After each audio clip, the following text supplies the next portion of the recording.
let's take a moment to talk about our sponsor. You're a new DM who wants to jump behind the screen. Maybe you've been volunteered by your gaming group, but aren't quite ready. You've been watching people play games online or on podcasts, and you're thinking to yourself, where do they come up with all that descriptive narrative? There's no way I can do that. Well, don't worry. We've got a solution for you. What if I were to tell you that I can put a team of professional writers alongside you at your desk while you're prepping your game? Sounds pretty good, huh? With Describe, we can do just that. These narratives vividly describe monsters, places, spells, people, you name it. It's there, and there are more than 6,000 of these easy-to-search up, copy, and pastable, beautifully written narratives right at your fingertips.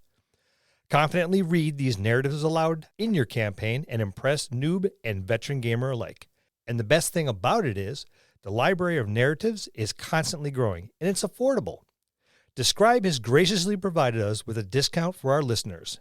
Head on over to describe.com/DMD. That's DSCRYB.com/DMD. Use the code DMD at checkout to try Describe for 2 weeks for free. Links will be in the show notes. And now, back to the show.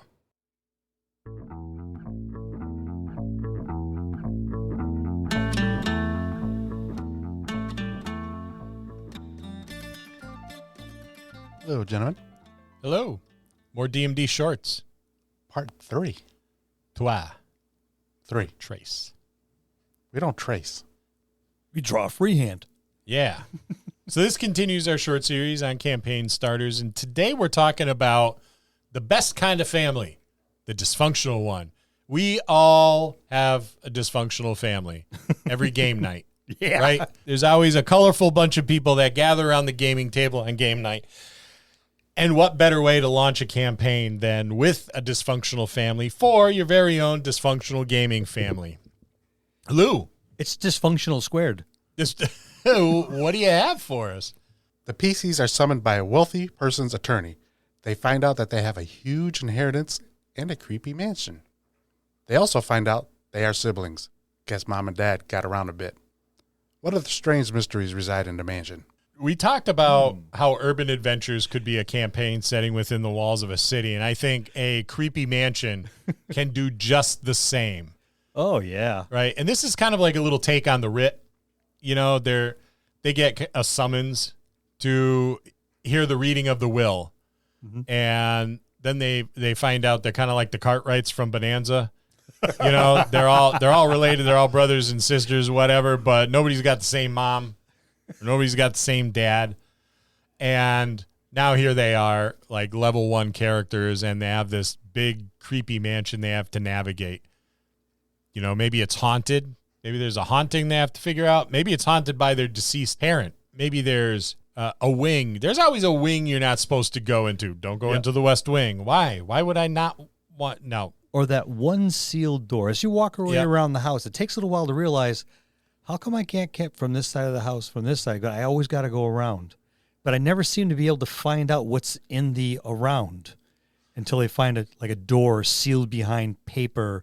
The light hits the wall just right, and you're on an angle where you can just make the outline on the wallpaper. Yeah. And now, go, oh, there's a door there. Everybody knows that if there is a door that is locked or a place you're not supposed to go, someone at the gaming table whose name is Lou or Korik or Sin, pretty much everybody at our table. Yeah, pretty much everyone at our table. They're going to open that door. Yes.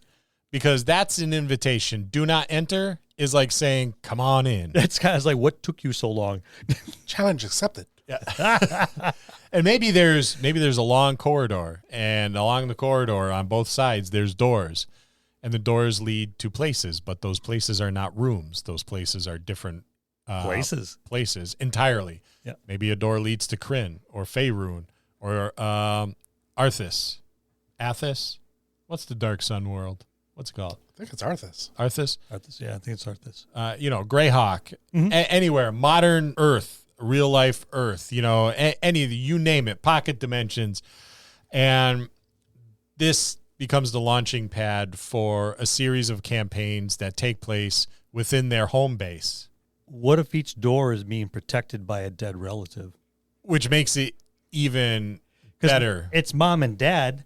There's one door in the back that looks like it's under construction, and every time they go in, it's finished just a little bit more and a little bit more. And as they work their way down the hall, it gets a little bit more. And when the door's finally finished, there's mom and dad protecting the door. So you have to defeat their spirits. But which mom and dad? Dad and all the moms, or mom and all the dads.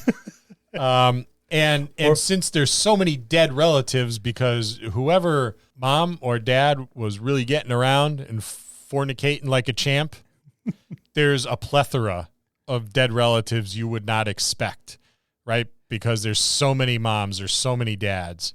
How could I possibly have this many uncles and aunts? Yeah, so it's a family thing. Yeah, you may find some surprising things about your family tree.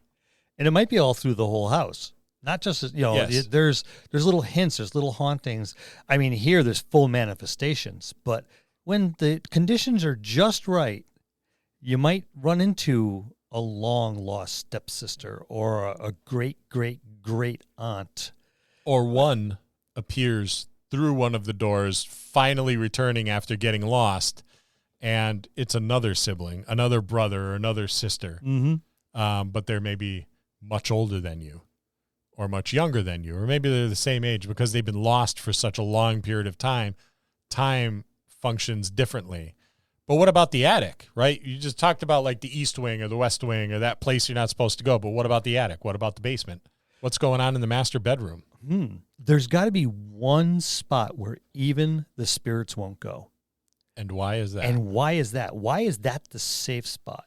But while you're in there, you have this incredible feel of unrest.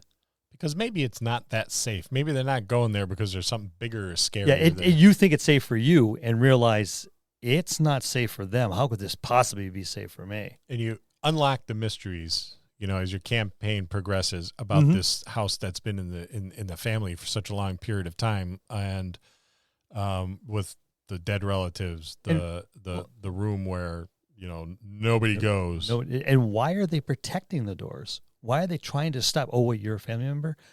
Okay. Prove it. Maybe it's because the sibling got lost, but maybe it's something even bigger than that. How did the sibling get lost? Maybe the sibling was kidnapped and only recently found his or her way back. So they're trying to prevent kidnappers from coming in. But why would the kidnapper even want to bother with any of you? What is so important? What's it worth to snatch one of these children or these adult children now? So you have the mystery of the house, you have the mystery of that one room, you have the mystery of all your dead relatives, and the mystery of each door that leads to somewhere else, which possibly will hold some kind of clue or key to figure out everything else. And on top of that, you got to throw in an evil stepmother or an evil stepfather or a sibling who was left out of the will that wants in because they have an idea of what the value of the house is, not just real estate value, but all the mysteries and the knowledge that's contained therein, and they're trying to wrest the home from the ones that had it in their will. This person was left out of the will, and they're not happy about it. Yeah, for a reason. Maybe they know more than they let on, and maybe they believe they can control whatever it is in that one room, which will give them free access to everything else, including all these realms. What do you think of that, Lou? I like it. Works. And like you said, it's like our urban campaign setting. Everything is in one place. You can always change up the adventure by going into a different door or a different room, or trying to get into that different room or different door. And it draws in a little bit of the dark fantasy as well. Listen to our little series on dark fantasy if you want to hear more. And that's episode 3 of our DMD short series, D&D Campaign Starters. We'll see you next time in the dojo. That's going to conclude this episode. Thanks for tuning in and listening. Please subscribe to the podcast for more great content. If you'd like to hear a particular topic, you can reach us on Facebook at the Dungeon Masters Dojo, or you can drop us an email at thedungeonmastersdojo@gmail.com. Thank you, and have a good day.